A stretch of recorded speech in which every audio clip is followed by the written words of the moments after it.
I'm sitting in my kitchen, we're hanging out, we're listening to some sad radio, some really sad radio, some songs that are just really...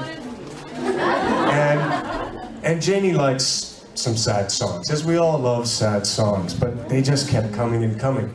And so I started to doodle on this piece of paper, and it started with, I draw a hot sorrow bath, and with a misery candle burning. And I just, it's that moment which I've seen a lot of people do where they just, they come home, they've got the blues for whatever reason, and they just retreat into their room. And then it just kept going. And so we started to laugh. It kind of made us laugh with this experience. And I handed the poem over to Janie the next day, and she took it, and I don't know what happened, but there's another part of the story. Through some magic called email, I got a copy of the poem, and it took me a while to figure out what it was going to be. Because the work I make, if you know what I do, usually has a lot of color in it, and a lot of form. And I realized that this poem needed to be something else. It cried out to be almost a song. And I started imagining these little things, like what does a misery room look like? It's a little box with an unsmiling face, of course. And so I had sort of figured out that it was going to be a book and had some idea of the pictures and called Janie up and said, come to the studio, I need a hand. And we just threw it together. And it came about in this really beautiful way. But the thing that's remarkable about it is this book wasn't meant to be a public book. It really was meant to make you laugh. You're welcome. And the thing about it, though, is that some people have actually cried, but most people laugh. And everyone who laughed said, I want a copy, or I want 5 copies, or how can I get a copy of this? So we made the decision to find someone, and that was Gerhard Steidl, who could picture it. Putting the book, turning the artist book. Is he here? Oh, Gerhard Steidl, we're talking about you. Welcome. So our other collaborator, who the first time he saw the book, you ate it up with your eyes, and you said, I can see it in my head. And I knew that you were the person to make it come into the world. So could you tell us a little bit about what it's been like working with Keanu and me? Why did you believe in me? Well, you tried to take the book away with you in our first meeting, and I had to wrestle it back. So that was convincing. No, as a publisher, you receive every day at least 10 or 15 submissions, and most of them which arrive today, they are already produced. It is a Blur book or an Apple book, and it is industrial made, yes, and for me these books have no soul. And when Alexandra and Keanu introduced this project to me, I had the vision that here is an open process. So there are some bricks, and with these bricks you are building up the house. And technically, if you are interested, we received the original drawings, we made scans, and before the artist arrived at my place in Göttingen, Germany, I did some tests on various papers for myself, just to know where I am.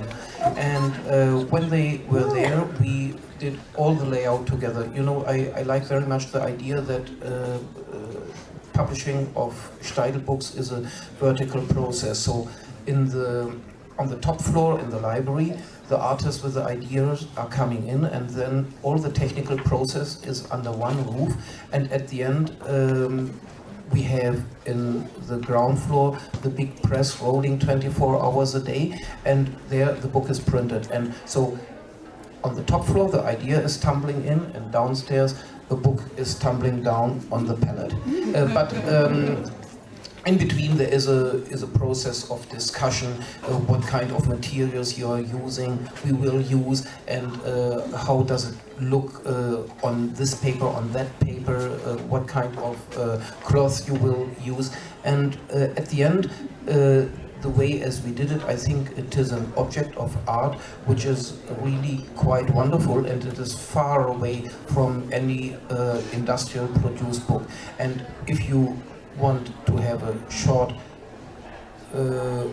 overview about printing and publishing today. I think the graphic industry and the printing industry as it is existing now is really coming to an end, because something what is badly printed and badly produced, you don't need to have analog on paper. You can look it up on an iPad. But if there is an idea to go really on paper, then it must be extraordinary like this book, and then it will go its way into the world.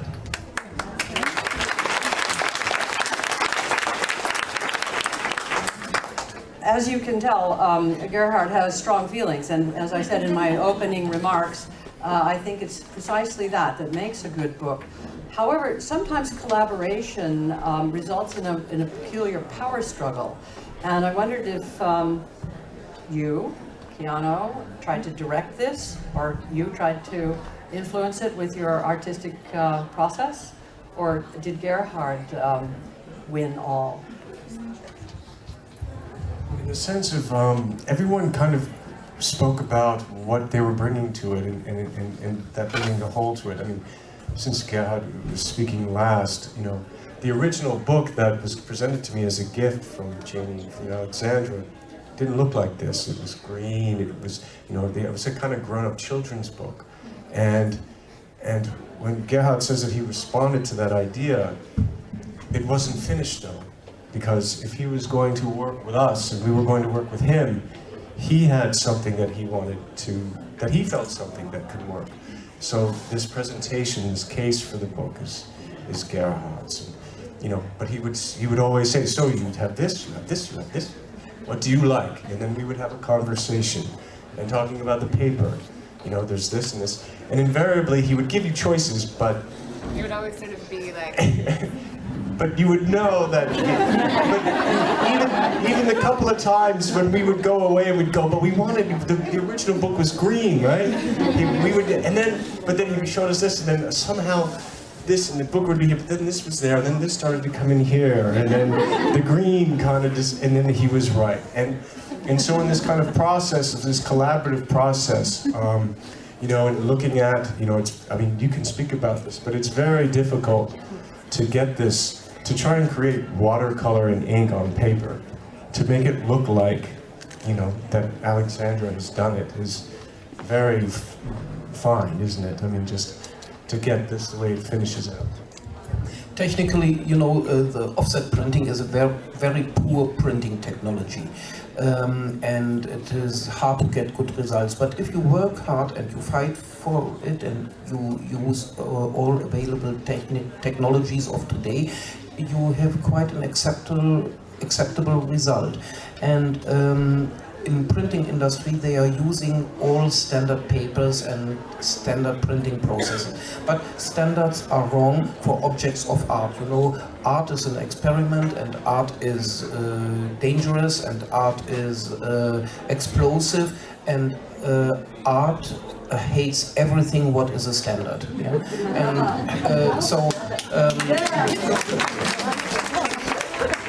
And if you keep this in mind, then you are on the right track to create such an object. But you know, both of them, they are a little bit wrong when they said I tried to bring this in, because there is one detail of the book what you might not have been seen, that is a spine, and you know these. I was a witness to this. Yes. So Alexandra had the idea that there must be something on the spine, and I said that's just nonsense, because every book in a library went into the shelf like this, and you look to this side and never to the back side, so nobody will discover it. Yes. And then both said, you know, but it's a nice detail. And at the end, they are the winners and I'm the loser, because I accepted it, because it is really, you know, like in haute couture, you look to a nice dress from a haute couture fashion house, but all the details, they are a little bit hidden, and when you look carefully, it is just the fabric inside and how it is manufactured. And as we are doing books of haute couture, it is a nice, interesting detail, what I accepted at the end, and now I love it a lot. So. Tiana, do you write? Is that something that you do? I do now. I have to give more of an answer than that. Don't we all write? We all write. We all write. And I think the inspiration and how it came together brought this to something that made it somehow universal. And do you think that is it because you work with text that you got that? That you understood that? Well, I think that the voice in this book is really unique. You know, it's a very strong, very funny, wickedly funny voice, and it begged to have sort of a partnership in image, you know. Sorry. Did everyone hear that wonderful answer? But it really begged for a format and images that could show the sort of complete both the humor and the pathos of the text.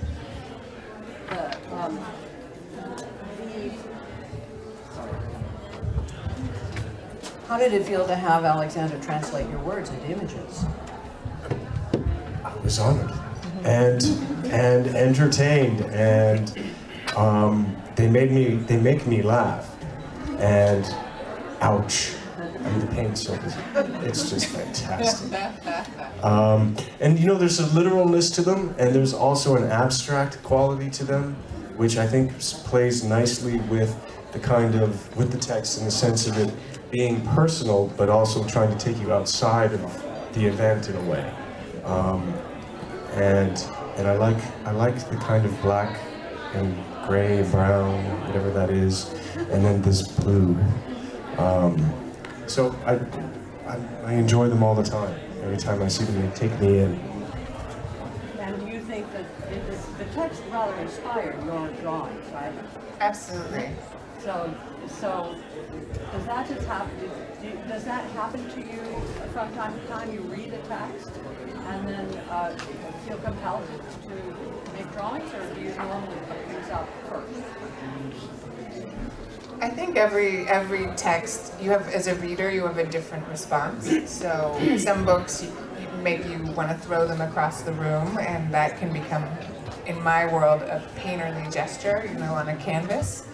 That could be about erasing something. And this really made me want to, I don't know, it made me want to participate. It made me want to sing along. It made me want to match it, you know, and find a way to be. I mean, the thing about the original book that was so, it was in this old British touring book that I had. It said the British scene in bright green. And then inside was this Japanese style, you know, sumi ink drawing. So it had these like two lives. And I feel like what the images do with the text is that they're two lives, but that make something even greater. And that was the goal of that. I think that really shows in the collaboration, is that your individual realities, your individual personalities are not diminished in any way by the collaboration. And neither is Gerhardt's, even though he had to give up with the spy. He lost the spy war. But in fact, the collaboration of all three really does create a unique book, a unique object that still is all of you. I agree. I agree. You know, there were a few moments working with you that have been really extraordinary. The first I just want to note is when we got to Germany. And I think the third phrase you said to us was, "I am your jailer." And we sort of looked at each other and then looked at you and thought, oh my goodness, what have we gotten ourselves into? And that level of commitment to working through a series of problems so intensively, I just want to thank you for that. And then the other thing is I remember having a meeting in New York where we had all talked about what we'd done that day. And you had just color corrected a film, Keanu.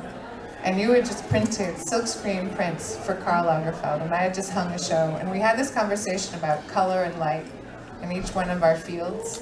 And I think in terms of this book, it was just so easy. The book almost had a life of its own. I've actually never participated in a collaboration where the book almost led us. The best solution always didn't come from any specific person, you know. It was like, I love the black thread has to stay. But there was this real sensibility of artists working together that was an extraordinary experience for me. So I just want to say thanks to both of you. Yes, but you know, I'm coming back once more to the printing and publishing industry of today. A publishing house and the printer is nothing with the input of the artist. And of course an artist has a strong vision about a certain subject of work, sometimes over a long period. So a photographer is starting up a project and he's traveling 5 times to India and coming back with films or with digital media. He works on it, and then there is a publisher or a printer, and he or she has no vision at all, and he does not get the clue of the art and does not understand how it should be done. And then easily all the artwork can be ruined within a second. And I learned from one of my artists, Günter Grass, the writer of the Tin Drum. He said to me once, you in the printing industry and in the publishing industry should never forget that the artists are your work givers. And this is something what I deeply respect. Without an artist, we are nothing, we are zero. We have nothing to print, we have nothing to sell, we have nothing to publish. And so it is a minimum of respect to listen to the artist, what they want to have and what is their vision. Do you mind if I cut this short, because you have so many people here to sign books? Do you want to say one last thing, or do you have something, have we left out some